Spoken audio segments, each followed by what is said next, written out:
morning. I hope the people inside, or rather outside, can join us soon. We're about to start off. I hope you're all well and well rested after yesterday's session. Congratulations again to the winners of yesterday's awards. My name is Annabelle Mwesije, and I have the privilege of introducing our very first session today. But first, I would like to begin with a few housekeeping rules. One, we have that QR code that's being displayed on the screen. It's for tomorrow's risk management session. Kindly scan. We need it for purposes of preparing for tomorrow's session. Then I know that we've been taking pictures, we have been attending sessions. Please feel free to post and tag, include all the hashtags, the ACGC hashtags to your posts on LinkedIn in regards to this, or not just LinkedIn, Twitter, X, wherever you're posting, include the hashtags, the official hashtags for this year's conference. I believe they are on the program, even on our QR code. If you scan, you can find them. So please, show some love. All right, so I'll get straight to it. Our very first session is about sustainability reporting, Demystified, expertly led by our very own Mr. Ernst Müller. I've had the privilege of attending one of his sessions before, and I was also honored to have him train my board early this year. So I can confidently promise you an engaging and insightful session today. It brings a unique blend of environmental science and the law to bridge the gap between ESG reporting, rights, obligations, and best practices. Ernst is a director at Herbert Freehills, reporting to the global head of ESG, and is responsible for ESG across Europe, the Middle East, and Africa. With his guidance, you will gain invaluable insights in sustainability reporting, which has very quickly become an aspect in most companies in Africa. I know it's gotten its way into the boardroom as a discussion on different agendas. So please help me welcome Mr. Ernst Müller.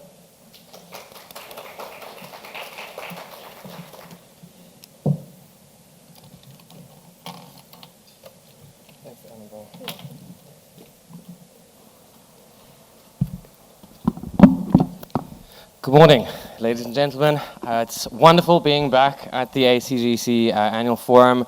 Last year was a massive highlight in my life. So I was very excited when Nankunda and Cynthia gave me an opportunity to come and speak to you about my favorite topic, ESG again. In an ideal world, I would love not to get through my slides today. I'd love for you to ask questions and engage and share some thoughts. ESG is all about an ecosystem. It's all about everybody going in the same direction together. So please don't hold back. I've got about an hour to run through the slides today and run through the session. I'm going to very briefly tell you who Herbert Freehills is, just for those of you who have not come across this before. Then I'm going to do a quick setting the scene piece about ESG. I think it's very important for everybody to be on the same page, just exactly what ESG entails. I appreciate it can mean different things to different people and different businesses, but there are some fundamentals or ground norms that I think is necessary to agree on in order to set the scene for what's to come. Then I'm going to get to the nub of what I am doing today, and that's talk about sustainability reporting and disclosure, what the international scene looks like, what it means for your business. Again, try to be as practical as possible as we go. Have a quick case study on how this works in the context of climate change, if there's time, and then also, again, if there's time, touch briefly on what greenwashing means within the context of sustainability reporting. Herbert Freehills, a global, fully integrated law firm. We can help you with anything in the corporate space, I suppose. We've got offices in 23 locations around the world, including in Johannesburg in South Africa. Our Africa practice has been advising and working with clients across the continent for about 4 decades now.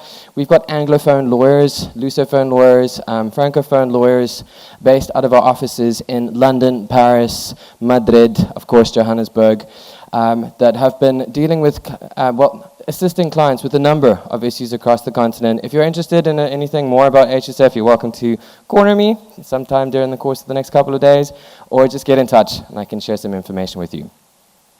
Right, ESG.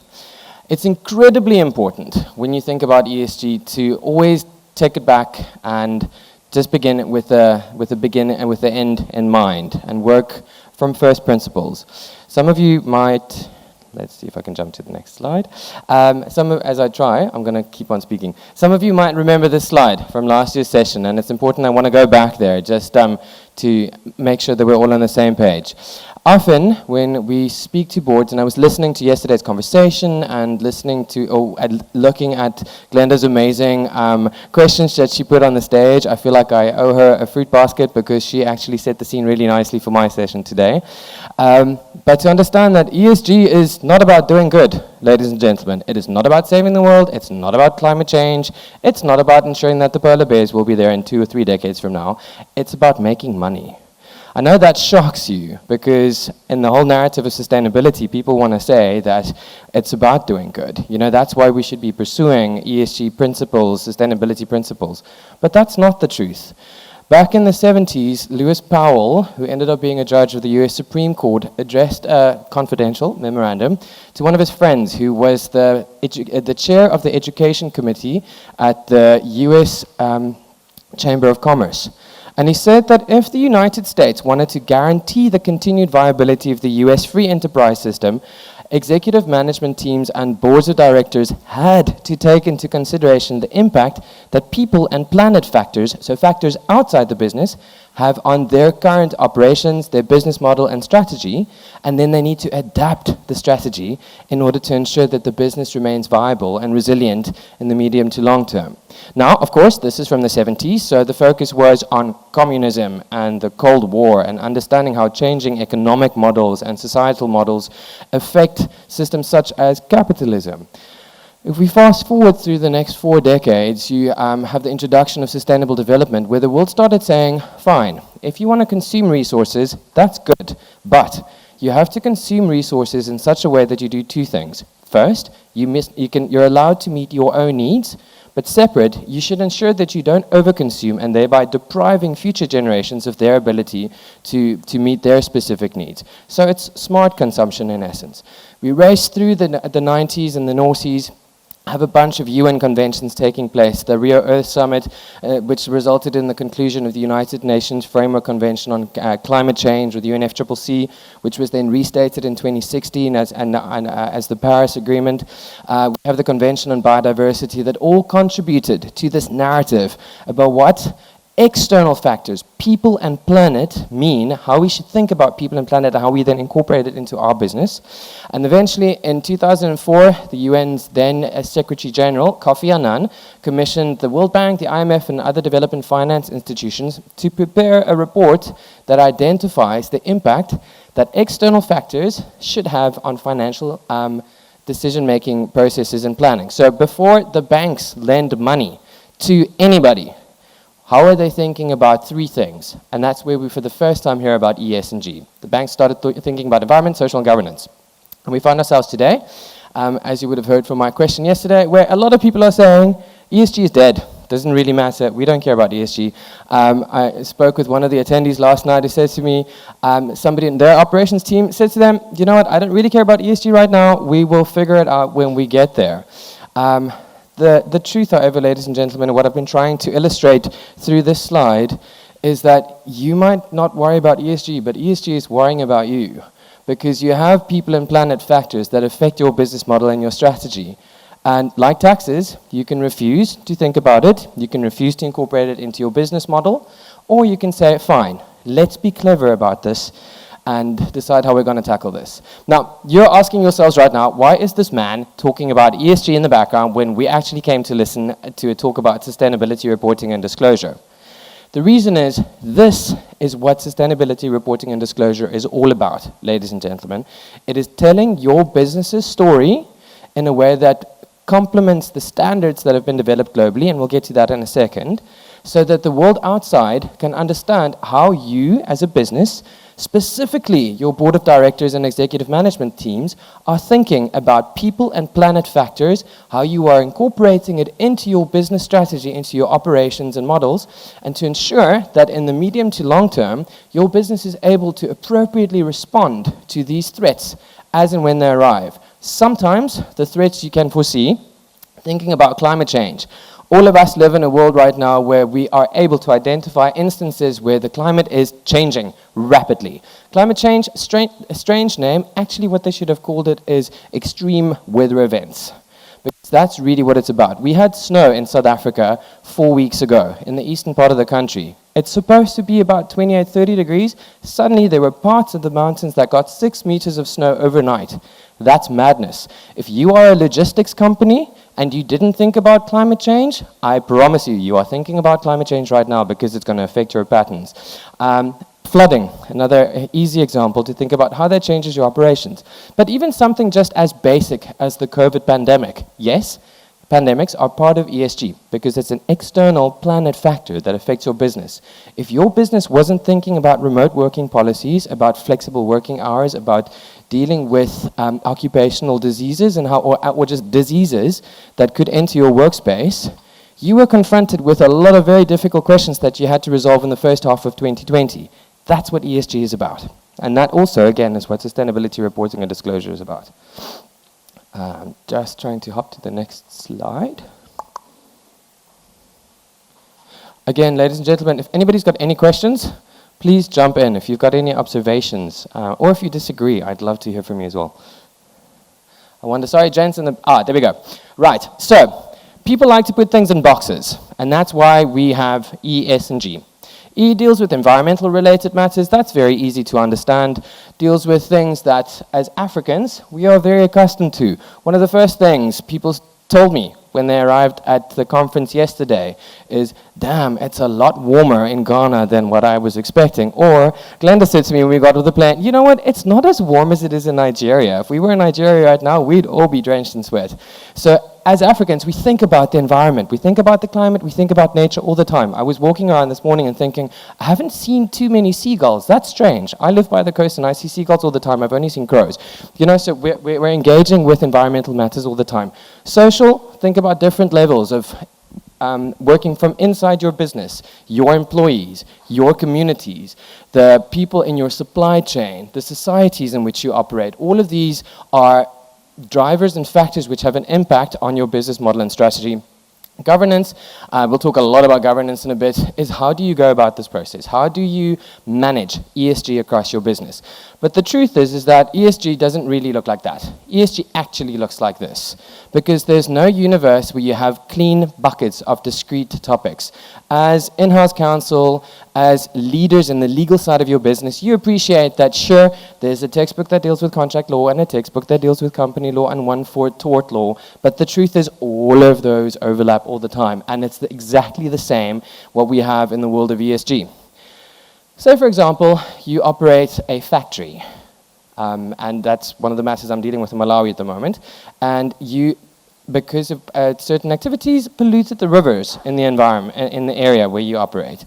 That's a pollution, water, that's an E issue, yeah, but now suddenly communities are saying that they're not in a position where they can longer use the water in the way that they did in the past because the water's been polluted. They can't use it for economic reasons, they can't use it for sanitary reasons, etc. Suddenly your E issue becomes a G issue, a S issue, and if we start asking questions about what your practices are as a business where you manage waste-related issues, it becomes a G issue very quickly. So when we deal with sustainability reporting and disclosure, again, ladies and gentlemen, we must appreciate that we can't put things into discrete boxes. Yes, of course, part of your sustainability or ESG reports will have a section that deals with climate change, or will have a section that deals with water. But in those sections, you will touch on S elements as well, and you'll have to explain, and that'll illustrate in a bit how the different topics within your sustainability reporting regime overlap. One more section of background slides. The last thing I want to touch on here is to say that in the ESG world, in the legal world, we often want to say that there's this binary relationship between the business and the government. The government makes the laws, the government issues the licenses, the government creates the framework within which you operate. So we don't tend to think about wider scenarios. The truth is, in ESG world, there are two added elements that drive and influence your ESG strategy. First is the society in which you operate, the communities where you do business. And the second is your investor demands. Sometimes, something is not a law. There's no legal requirement to pursue a specific diversity and inclusion strategy across your business. But your investors are expecting your boards to be 50% balanced between men and women. Right? And the same from society. My favorite quote to illustrate this in this regard is what Barack Obama said at COP26, where he said that today's decision makers are no longer lawmakers, they're the Gen Zs. Because at the end of the day, if they put something on Twitter or TikTok or Instagram, that can have a material impact on your business. And if you don't believe me, ask these fast fashion companies how the Gen Zs are shaping the way that the world looks at them. Zara, not a fast fashion business, but the same. Zara was accused of using businesses and workshops out in the East that didn't practice proper employment practices and engagement with their workers, and people stopped buying clothes from Zara. So where does this leave us? As legal counsel, you're stuck between three very difficult spots.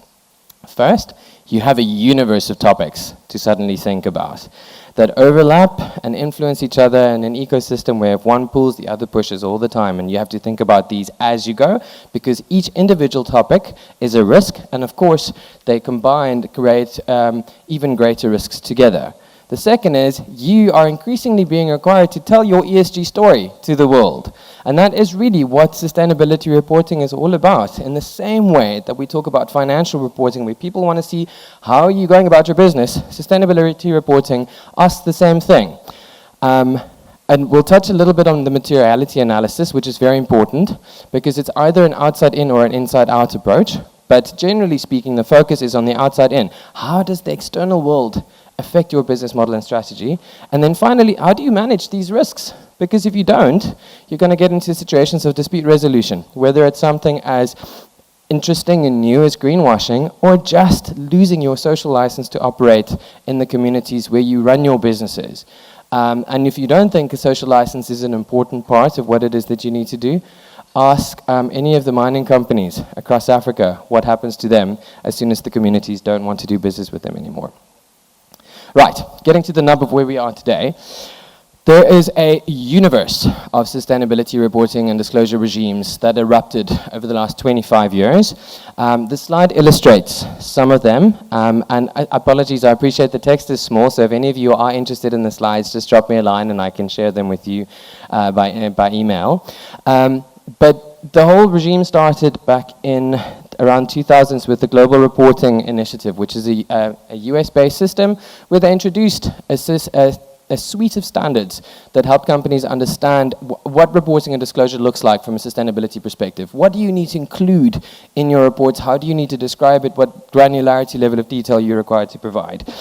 Soon after that, we saw the introduction of the Task Force for Climate-Related Financial Disclosures. The name gives it away. The focus is on the impact which changing climate and weather patterns have on your business and how your business thinks about it. How is your business measuring the impact that climate has on its operations and strategy, and how are you responding to the changes? More recently then, we had a massive introduction of mandatory reporting and disclosure requirements coming out of the EU. Now, you may ask, why am I talking about EU things in Africa? And that's because these EU legal instruments impose obligations that are extraterritorial in nature. Meaning that if you do business with EU companies, or if you are a subsidiary of an EU company, you will be required to generate data which those EU entities that have to report and disclose under the Corporate Sustainability Reporting Directive need in order to satisfy their own reporting requirements. So 3 important instruments that we have here. The first is the Corporate Sustainability Reporting Directive. And apologies, there are so many acronyms in this space, so I'm going to try and not use them, but if I do trip over one of them and you're confused, just ask me to repeat it. It's basically the EU standard of disclosure where companies starting from next year are required to report on the previous year, financial year's performance from a sustainability perspective. It uses a double materiality standard, so the EU regulators want to know what impact people and planet have on your business, but at the same time, how your business is impacting people and planet. We'll get back to that in a second. It is supported by a suite of standards called the European Sustainability Reporting Standards. There are 11 general standards, at this point in time, which go into detail about the information. Well, first there's a general standard that describes the general framework that you must follow, and then the 11 standards go into detail about what you are expected to disclose as a business in relation to climate change, or in relation to biodiversity, in relation to water, to communities, to human rights, to employees, your governance structures, etc. And then the European entity responsible for these standards, EFRAG, is in the process of developing a further suite of standards that will apply to specific sectors. Related to this then, in 2022, I'm losing my dates a little bit now, but at at conclusion of the Montreal Kunming Protocol, with the introduction of the Global Biodiversity Framework, at the same time you had the development of the Task Force for Nature-Related Financial Disclosures. Similar to the Task Force for Climate-Related Financial Disclosures, businesses are now expected to explain what their interface with nature looks like. Now, that is an incredibly complicated process. It sounds, to many of you, like you wouldn't have an interface with nature, but on a voluntary basis, except if you're in Nigeria, where Nigeria is an early adopter of the TNFD, where companies are increasingly being expected to report in accordance with the standards set out under the Task Force for Nature-Related Financial Disclosure recommendations. You are required to identify where your business interfaces with nature, what impact you have on nature and what impact nature has on you, and how you are responding to that, so you don't give rise to negative impacts, but at the same time that nature doesn't impact you negatively. If you're a bank, that's a difficult question, right? Because where is your interface with nature? Your interface with nature often lies in your clients. And what are your clients pursuing? And how is nature affecting your clients? Under which circumstances can you lend money to specific clients or engage in specific transactions with clients? Because will their proposed transactions be viable in the medium to long term in the context of changing weather patterns? Will it be viable in the context of changing ecosystem services and functions? These are all big words, but what ecosystem services and function in essence entail is it asks the question, if things that you get for free right now, you had to start paying for it, how does that change your model?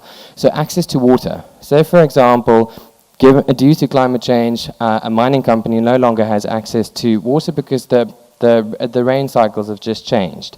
If they now need to implement infrastructure in order to get water to the site, what is it going to cost them? Right, and then the last bit I just want to touch on before I jump on to the next slide is then the heart of what we're going to talk about today is the International Sustainability Standards Board and the sustainability related disclosure guidelines that they published, or IFRS S1, as well as the climate related disclosures S2. At the Glasgow COP, so COP26, so that's 2 years ago, the International Financial Reporting Standards, or IFRS, together with the Sustainability Accounting Standards Board, or SASB, formed a board that operates under the banner of the International Sustainability Standards Board. And the key focus here, ladies and gentlemen, was to create a system that is global, so that everybody speaks the same language when it comes to sustainability reporting and disclosure. Because the key question for a long time has been, what the hell do I need to put in these reports? You know, what is the threshold that needs to be satisfied for me to include specific information? But what does this mean for Africa, right? Some of you might say, we've got this system in Europe, yes, we're subsidiaries, but it doesn't really affect us right now, and we want to do this, but it's really expensive, we're not generating the data. The truth is, and again, apologies, I appreciate the text is really small, that a number of African jurisdictions are already pursuing requirements in the context of sustainability reporting and disclosure. Sorry, I just want to go two back. So, Nigeria became the first adopter of mandatory sustainability reporting and disclosure standards. That happened in June this year. That followed on from sustainability disclosure guidelines that they published in 2018. Ghana followed soon after that, and in June 2024 have now also developed a roadmap for the adoption of mandatory sustainability reporting and disclosure requirements. So if you apply the model that they had in Nigeria, 2018, you have these guidelines that are published and companies can start thinking about this.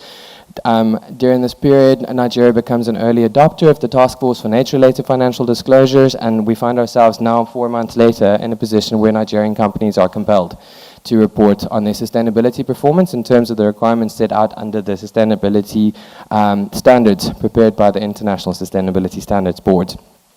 Interesting for me, what I didn't know until yesterday, is that the first African country to actually pursue sustainability reporting and disclosure guidelines was Egypt, who in 2016, in collaboration with the Sustainability Advisory Committee, introduced the first annual sustainability reporting requirements in accordance with the Global Reporting Initiative. So that's the American system that was developed in the early 2000s.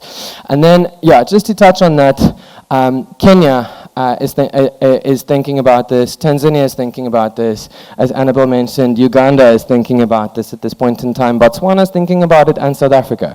It generally starts with a system of adopting guidelines or guidance, so companies can start thinking about how they want to tackle this topic, but we see an increasing rate at which first listing stock exchanges under their listing rules are expecting listed entities to disclose information, because it's critically important for financial decision makers to understand what the impact that people and planet have on your business model could be in order to decide whether or not they want to invest in your business in the first place. And then we're seeing an increasing move towards incorporating it under specific company law regimes as well. Now, the one thing that we must appreciate from ESG is that it's quite pervasive, or it's contagious. What happens in one jurisdiction quickly spills into another jurisdiction, and especially with the audience in the room today, where there are a number of multinationals, you'll see that the requirements that are adopted in one jurisdiction quickly spill over into the next one. Right, I want to take a quick look at how we're doing for time. We're still kind of okay. Still okay. Right, so please, if anybody's got any questions, please remember to interrupt me. I am going quite quickly, and it's a lot of information to get to grips with. So if we're then focusing on the primary global standard, we have to focus on the International Sustainability Board standards. As I mentioned, the board was established at COP26 in Glasgow at 2022 in order to create a global baseline for sustainability disclosure and standards to help investors understand what impact people and planet have on a business's specific operations. And in order to ensure that you have this global standard, the idea at that point in time was for the ISSB to work together with the Sustainability Accounting Standards Board, or SASB. Some of you might already be familiar with SASB because they developed a whole suite of reporting guidelines for different sectors. I can now tell you that although while the plan at that point was to incorporate it today, SASB is part of the International Sustainability Standards Board. It's part of the same reporting framework. Also working with the Carbon Disclosure Project, or CDP. CDP is one of my clients.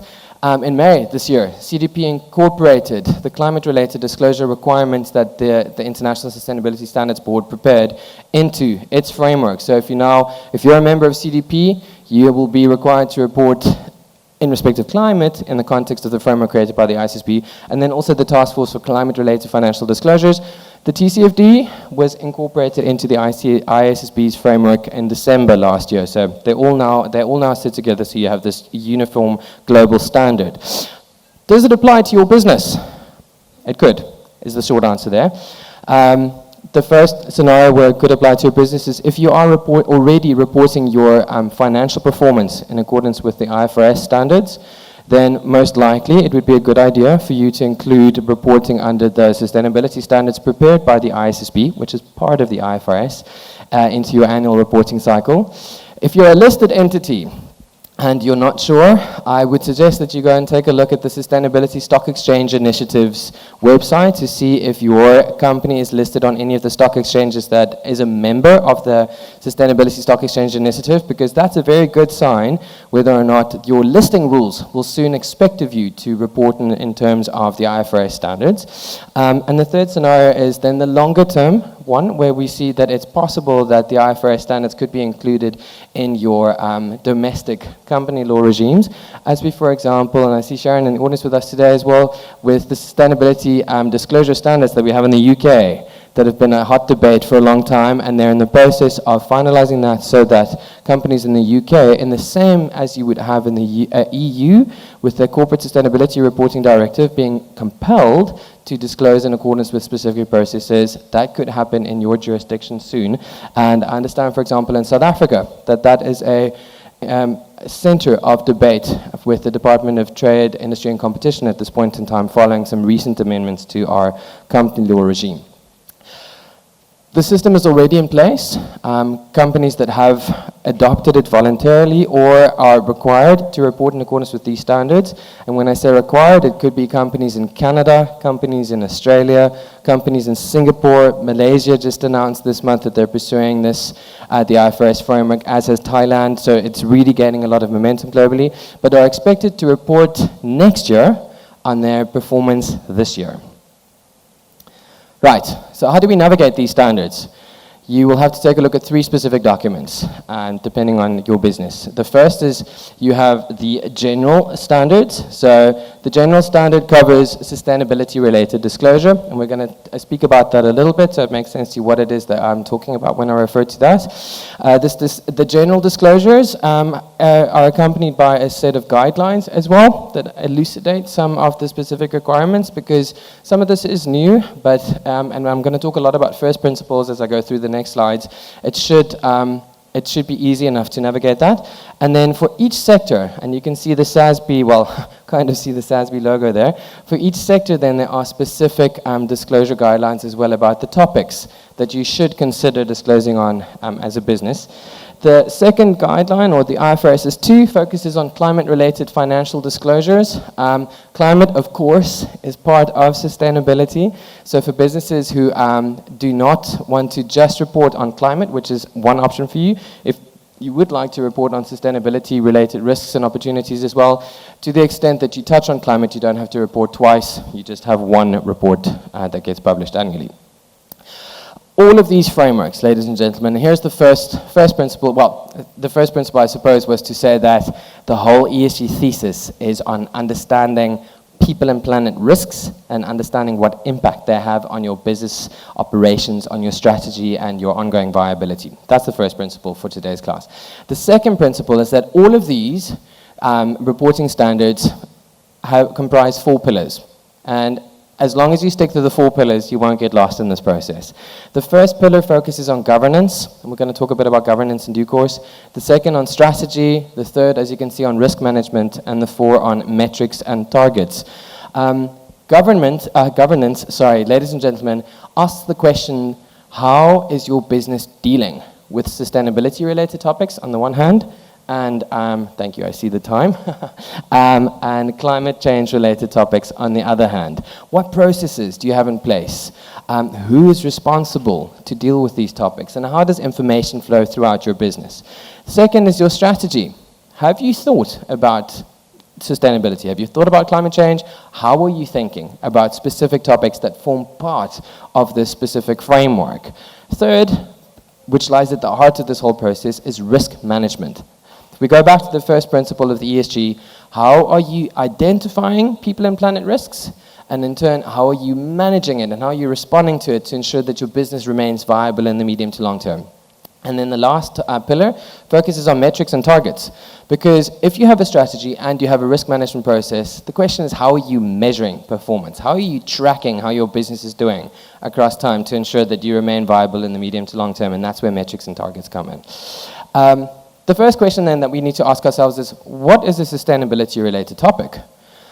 I think as lawyers, we are stuck in the world of semantics. So if I was to ask anybody about sustainability right now, I bet you some of the words that might come to the fore would be recycling or circular economy. We're talking about climate change. I've used the term climate change many times today. We think about nature. Maybe we think about communities, But at the heart of it, really, sustainability means topics, so people and planet factors that could affect your ongoing viability of the business and how you're dealing with that. Now, it's very important to appreciate that none of the standards tell you what sustainability topics you are required to report on. What topics you must deal with and touch on in your ESG reports or your sustainability reports. That is something that is unique to your business, and you'll go through a materiality assessment, and we're going to talk about that in a second, to identify the specific topics on which your business ought to report. Now, I've got some examples on the screen on the side. So greenhouse gas emissions is an obvious one. Air quality, energy management, community relationships, transparency, and business ethics, workforce health and safety. How do you deal with all of those topics? As a starter for 10, however, the Sustainability Accounting Standards Board, which forms part of the International Sustainability Standards Board, has developed a suite of 77 different industry-specific standards. So if you are in mining, you can download the specific standard to identify the topics which, at a minimum, ought to be included in your sustainability report. The same for banking, the same for oil and gas, the same for manufacturing, the same for transport and logistics, etc. Some of the topics would be topics that you would expect to see there. What do your scope 1, 2, 3 emissions look like each year? How are you consuming water and how are you using water? How are you thinking about communities and engaging with communities? At the heart of this whole process, ladies and gentlemen, and I can't emphasize this enough, is that the sustainability-related topic identification process only works if you engage with your stakeholders in order to get their buy-in. And stakeholders starts with your employees. The whole ESG thesis stands on the idea that we need to understand how our employees think about the business, how our employees think about specific topics, how our employees think about our business practices and operations, because without your employees, you've got no business. And then taking that out, right? Thinking about your investors, thinking about the communities in which you operate, thinking about the society where you are societies where you are active. For the Ghanaian businesses in the room today, what does Ghana think about your business? I grew up in the mining sector as a lawyer, so I felt sorry for Juliet, who got the question yesterday about what was happening in Ghana with the illegal mining. But it was so illustrative of the way that Ghanaian society is thinking about mining at this point in time. It asked the question, how are mines dealing with this issue? This is clearly a mining sector issue. How are mines thinking about it? Communities would be, obviously, but communities would be a very big topic for mining companies to touch on. So that's the first thing you as a business need to think about. What do your sustainability-related topics look like? The second thing then, to help you get to a stage where you identify your sustainability-related topics, is the concept of materiality.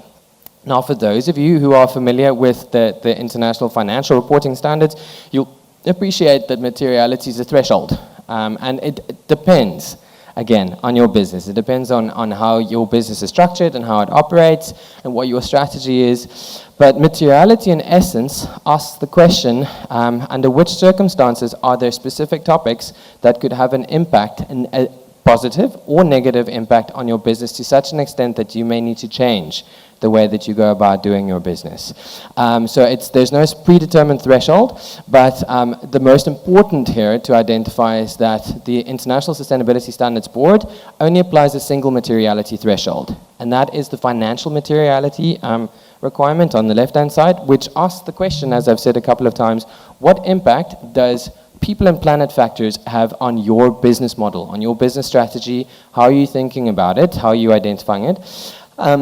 Under the European reporting regime, so the Corporate Sustainability Reporting Directive, the European regulators also want to understand what the other side looks like. So what impact does your business have on people and planet-specific factors? It's important here to understand that this materiality assessment should be data-driven in the first place, and that it should take into consideration not only your own operations, but also the operations across your value chains. And a value chain is wide, right? It's all of the upstream businesses that are your service providers, the suppliers of goods and services, and then also downstream, how your customers and end users engage with the products or services that you sell, and what impact this has on people and planet. Then the data that you include in your sustainability reports needs to satisfy certain requirements in order to be acceptable according to the International Sustainability Standards Board. In the first instance, as you can see on the screen, the data must be, the representation of the data must be fair. Now, the crux here is in the second, the crux here is in the second bullet, where it's really important that the data is complete, it's neutral, and it provides an accurate depiction of what actually happens. This is a very tricky space for us to work in, right? Because on the one hand, we appreciate that our investors, our stakeholders, the communities at large are going to scrutinize our ESG or sustainability reports to understand exactly what impact we have on people and planet. Although, of course, the focus for us will not be on the impact that we have on people and planet, but rather the impact that people and planet has on us. In order to ensure that you don't engage in acts of greenwashing, which means intentionally, hopefully not, or negligently misrepresenting your company's performance, you have to ensure that you are able to provide a true and accurate depiction of the sustainability-related topics that you are reporting on. The second piece that we've touched on is material information and what is material. I'm not going to go back to that again, but just to re-emphasize the point that it will change from one business to the next. It will be different from one business to the next. Of course, there are certain topics that are uniform across specific businesses or across specific sectors, but generally speaking, following an engagement process with your stakeholders to understand what they think it is important for your business to report on, and also understanding from past practice, from the data that you're gathering, what topics are material, you will then be able to identify the topics that you should include in your sustainability report. And this is really important because that will inform a lot of other things that come out of the reporting process. Third principle, you have to ensure that you are able to identify the connected information. Now, if you are working for a big multinational, chances are you're not going to just have one report, one annual report. You might have a modern slavery statement. You might have a payments to government report that you publish. You might have a climate change report and a sustainability report and an annual report. And it's okay, is what the IFRS says, but it's really important that you include sufficient cross-references so that it's easy for the users of your financial reporting to understand where the information is. And that's the third principle that I want to get to today. The first principle was that ESG is about identifying external risks and how we manage those risks. And the second principle is that sustainability reporting and disclosure only focuses on four things: governance, strategy, risks, impacts and opportunities, and metrics and targets. The third requirement, or the third grunt norm that you must always bear in mind is that the reason why you're preparing these reports is to ensure that the users of your financial reports, the readers, can understand what impact people and planet factors have on your business operations, specifically from a financial perspective, to predict your future financial performance so that they can understand whether or not they want to continue investing in your business. And that takes me back to where I started. ESG is all about making money. It's not about saving the world. So for connected information, it's important to then be able to connect the dots for the readers of your financial report. So when you talk about a specific climate event or a specific environmental incident that took place, are you connecting that sufficiently to your reporting on communities? Are you connecting that sufficiently to your reporting on biodiversity so that the readers can understand without having to put two and two together themselves so the information fits together? Second bit that's also important is, are you connecting it in terms of the four pillars on which the reporting and disclosure framework rests? If you talk about a specific metric that you're measuring, so diversity and inclusion of your board, are you then explaining how, based on this year's performance, you are achieving your strategy? Are you linking that back to governance and how the governance processes that you've implemented across your business are monitoring and tracking this specific diversity and inclusion target and how they are adapting the strategy in order to ensure that you actually can achieve the target? The last critically important qualitative characteristic is that the data must be comparative. In order for it to be useful, you have to be able to compare apples with apples. So from one reporting here to the next reporting here, you have to use the same metrics that you're measuring your annual performance. The targets must be based on the same metrics as well. It's not incorrect to change your approach from one year to the next. We regularly help clients with that process. Either where you change your baseline year, where you decide you're not going to measure your performance anymore against what happened in 2020 because it was COVID and everybody was working from home and it was an unusual year. You actually want to measure against 2016 or 2024. You have to explain that. That's allowed. The crux, however, is that at the end of the day, third principle, the users of your financial reports must be able to understand how you are performing from one year to the next based on the system that you've adopted. Right. Just want to check if anybody's got any questions before I do the final deep dive. Yes, please. I'll bring you the mic unless there is a mic there, getting a mic. So this ESG is very interesting. And it's very good for business and the planet. But I'm wondering, because you said something about the standards, the materiality test that it measures, just not only the impact on your business, but also on the entire value chain, upstream, downstream. So that seems like the standards are holding companies accountable for suppliers and other people. Why? How do I put it? They're independent entities in law, aren't they? Why should we be held liable for them to set, for instance, CO2 emissions and all? If the customers want to buy fossil fuel, and that's what they can afford, and that's what I can provide, why should I be held accountable for all of that? I don't understand. Are there sanctions for all of this, or it's just, I don't know, standards that are for aspirational standards for the future? I'd like to understand. And thank you for informing me that Nigeria actually has some mandatory requirements on this. I didn't know till today. You're welcome. Let's have tea about that afterwards. Yes, that's a good question, right? Is this neoliberal colonialism where we have the EU imposing its laws on us and we are not allowed to go about business? I mean, there's that age-old quote, I wish I could remember who said it, which says, government should not engage in the business of business, business should engage in the business of business. So why is government intervening to such an extent here?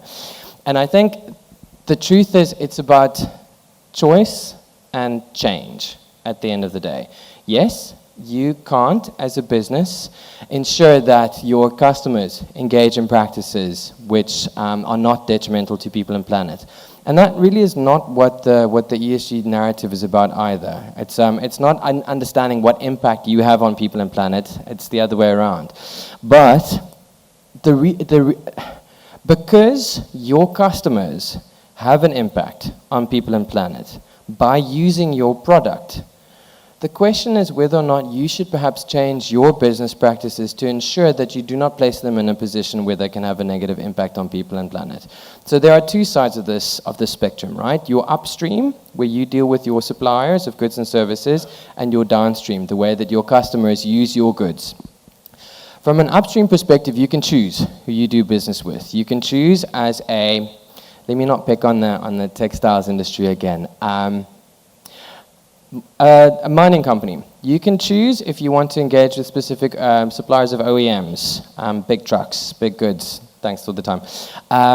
Whether you think whether you want to do business with people who you know through their practices are actually having a detrimental impact on people and planet, which will then be associated with your business because you choose to engage with people who do not have modern slavery practices in place or do not use fair labor practices. And do you want to be painted in those colors? Or do you want to support businesses that actually are pursuing sound, sustainable business practices, and not necessarily because you want to make the world a better place, because you appreciate that if you do business with businesses that engage in dubious employment practices, chances are the regulators are going to come for them. Chances are that business is going to get into hot water and be fined and sanctioned for some reason, and maybe that business might close. So in order to understand the risk and ensure that you protect yourself against the risk, you choose to do business with people that adopt sustainable business practices. Down the line, why then are you required to manage the way that your customers engage with specific topics and when they use your products? It's a good question and it's a tricky question, but I think the easiest way to explain that is in the context of Scope 3 emissions. Now, from a greenhouse gas emission perspective, the world classifies the types of emissions into 3. Scope 1 is your own emissions. It's the emissions that you generate by driving to work with a car that has an internal combustion engine. It is the emissions that you generate if you were to light a fire, Scope 2 is the indirect emissions that you generate based predominantly on the electricity that you use. In South Africa, the majority of our electricity comes from coal-fired plants.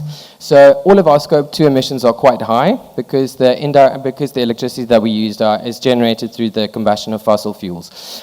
Scope 3 is the emissions that you give rise to as a result of your business practices. So if you are an oil company, for example, or a coal mining company, all of the coal and oil that you produce, although you are not engaged in the actual combustion of these fossil fuels, the greenhouse gases that get generated through that process are the gases that you need to be reporting on because you are in effect giving rise to that. But for you, let's use some legal jargon in this process, but for you engaging in this process, the world would not be in this specific place.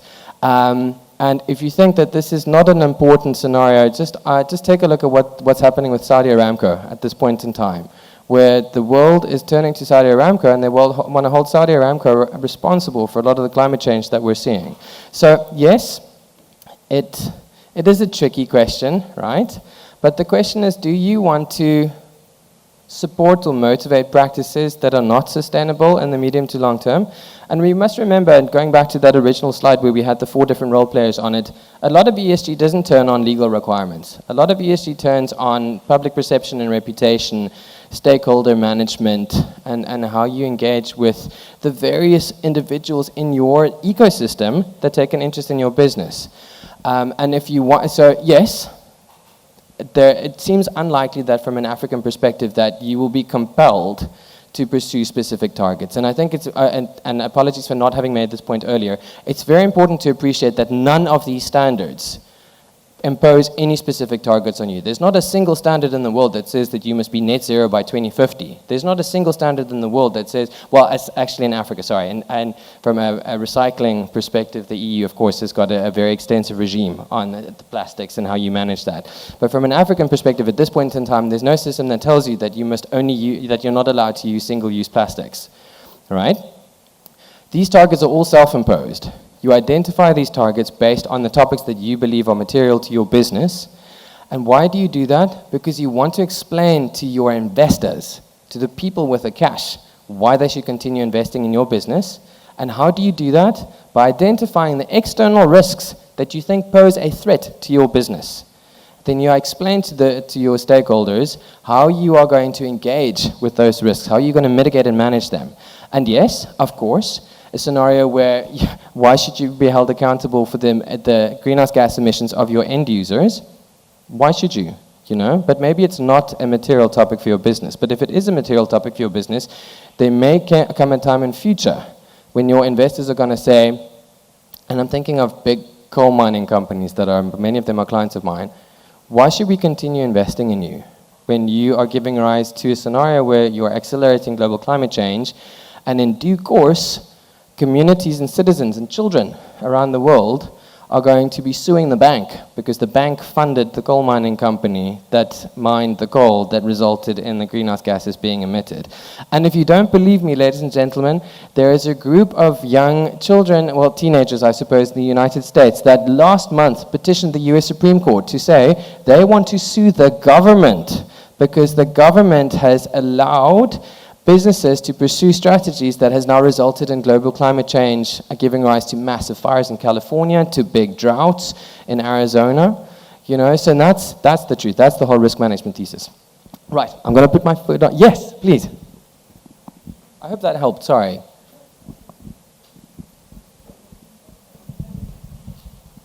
Thank you. Thank you.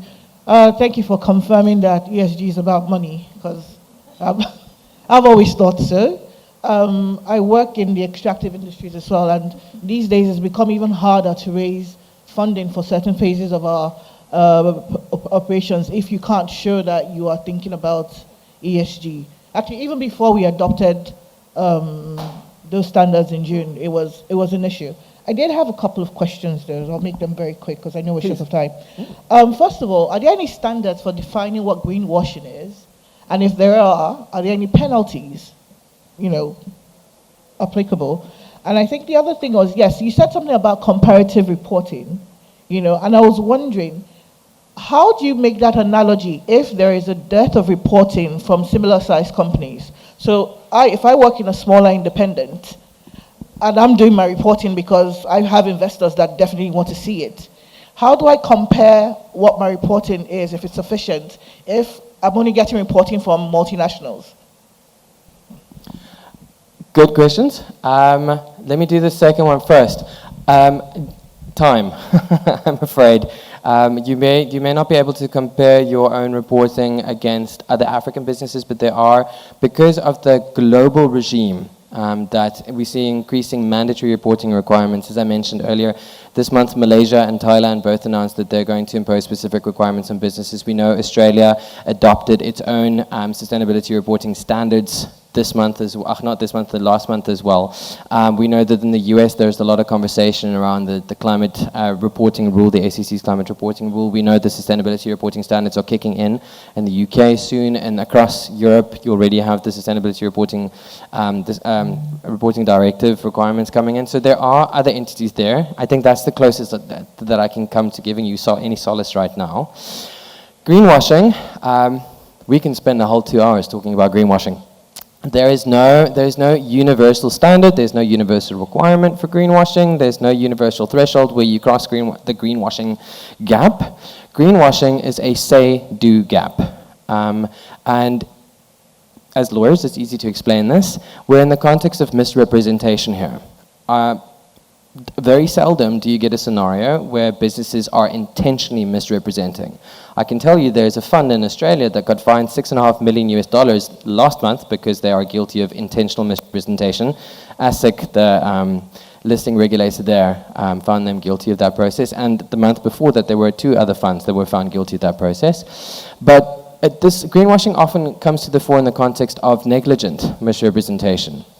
And the easiest example to explain that is we go for dinner, you, me, and members of your board, and a number of other people in this room, and halfway through the conversation, you mention that your business is interested in adapting stronger targets for decarbonization processes, and that you think you want to be net zero by 2040 instead of being net zero by 2050. The CEO sits at the table, loves the idea because it makes your business look good. 3 months down the line, he attends a conference. Or no, end of this month, he goes to Cape Town, speaks at the Economist's inaugural Sustainability Week, gets up on a stage and says, yes, my business is in the process of implementing targets where we will be net zero by 2040. He heard about it at a dinner, right? You really want to do it. You're really intending to do it. There is no bad faith there. But he gets up on a stage and suddenly the world says, amazing. Market leaders. I want to invest in that business.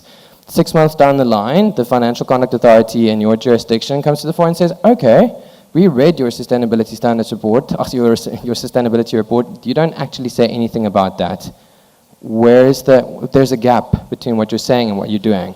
And as soon as there's a say-do gap, that's when greenwashing happens. And the difficulty is it happens very quickly because we all have 10, 20, 100 websites that we publish information on, and it's just in the way that the information is presented. Sometimes it's a bit more draconian in the context of your company law regime, where you have specific statements that you make that are negligent, and your directors then can face fines, they can go to prison, your company can face massive fines, but often it's just in the way that you present information. So I hope that helps. Right, I've got 4.5 minutes, so I'm not going to go through my slides. I'm going to continue taking questions, and if anybody's interested in this, please just let me know. Let me do a session with you and your teams. I can do this exact same session again. Okay, thank you. So mine isn't a question, so it's linked to the question my colleague asked earlier. So in my previous organization regarding those in the value chain, those who are privileged to be part of a bigger group with European and American subsidiaries, these are requirements. So it trickles down to the companies in Africa. So what we did with our with the partners in the value chain is, as part of the onboarding process to even work with us, we request for some of these policies. So even if you're not doing it, at least you show us something that you are doing. And in our agreements, these are warranties that you agree to or you represent that you are complying with. So not using child labor, sourcing appropriately, not engaging in any bribery-related activities. So these things can help you start imbibing these concepts into the people you work with, and eventually you'll get them there. Thank you.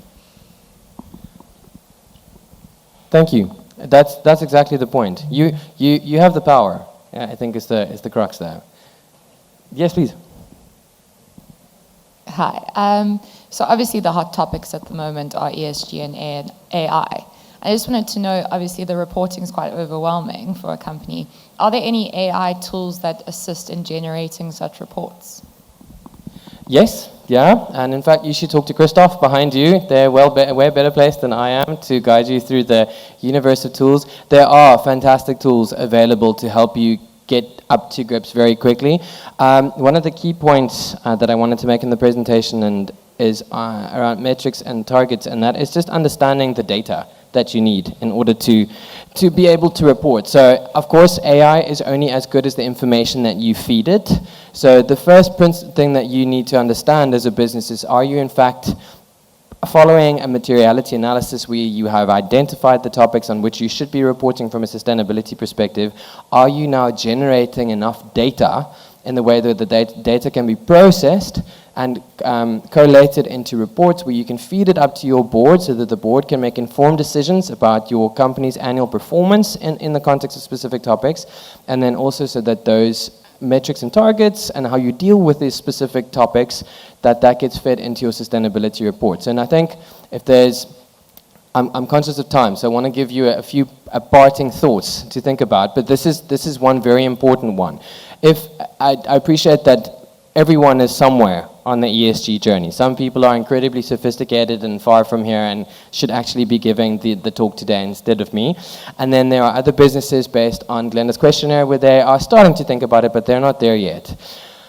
My biggest advice at this point in time would be do a materiality assessment as soon as possible. You need to go back to what Lewis Powell said in 1971. Whether ESG is dead, whether or not your business believes in ESG, it's a fundamental principle of risk management that you need to understand what the external planet and people factors are that have a material impact on your business model, your business structure, your business's ongoing viability. Once you have identified those topics, you need to identify the metrics, the specific tools that you're going to use to measure your business's performance to ensure that you don't get yourself in a position 2, 5, 10 years from now where you are exposed to risks that you could have avoided at this point in time. So how are you measuring water? How are you measuring diversity? How are you measuring engagement with communities? How are you measuring investment in communities? How are you measuring things like your board's performance in respect to these specific topics? Do you have KPIs that deal with health and safety related issues or investment in green projects, etc.? So, sorry, ladies and gentlemen, you don't see this from this side, but on this side there's a timer counting down 20 seconds. So I feel like there's a bomb about to go off on the other hand. But yeah, how are you engaging with the specific topics? How are you gathering data? How does this information then get collated across your business and fed up the different reporting structures to a centralized board? Do you know who the key decision makers are that will be driving your strategy? Do they have the necessary skills, qualification, and experience to be engaging with these topics? Or do you need to think about other people, bringing in other people to help your board tackle these topics? Once you have identified the data, you've fed the data up the business structures, your board is thinking about it. This next very important question that you need to ask yourself is, do you have a risk management framework in place that applies across your business that will allow any person in your business to identify specific people and planet risks so that you can respond to it quickly and remain resilient and robust? You don't necessarily have to have just one risk framework. You can have different risk frameworks across your business that apply to different topics. But the key importance here, key thing here, ladies and gentlemen, is that it must be transparent. It must be obvious to people at the end of the day to understand exactly how you gather risk. Because a successful sustainability report does 4 things. It identifies your governance structures in the way that the users of your financial reports understand who is responsible for what. Why are they responsible? Why are they adequately qualified? How do they get information to make specific decisions? And then how do they make these decisions and the decisions then trickle down as it gets implemented across your business? 2, how do you think about strategy across your business? How does people and planet factors feed into your business strategy? Not your sustainability strategy, your business strategy. Because do you have systems and processes in place? And I can't emphasize these two words enough. ESG is all about systems and processes at the end of the day. Do you have systems and processes in place to identify risks, impacts, and opportunities so that you can adapt your strategy? And is your strategy sufficiently resilient and robust to withstand specific shocks? 3, risks, impacts, and opportunities. How are you identifying risks? How are you identifying opportunities? And how are you capitalizing on opportunities, and how are you mitigating risks? Do you have a framework in place? You know the answer to that question. If you don't, we should probably have a conversation very soon. Last point, metrics and targets.